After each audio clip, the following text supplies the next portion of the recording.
Okay, so I just want to show you how to use Gimkit real quick. So I gave you a link. So when you're ready to use it, you're going to hit the play live link.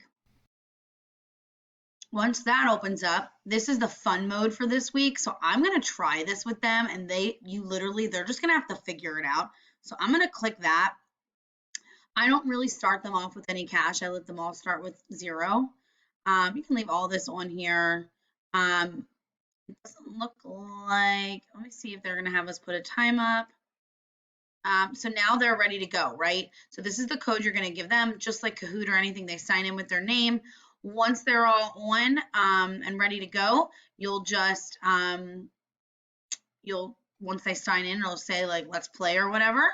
And then it says be the last team to survive. So I might explore the directions a little bit for that before they start, but otherwise that's how you get them set up. And then it'll probably have like a timer on it of like 10, 15 minutes.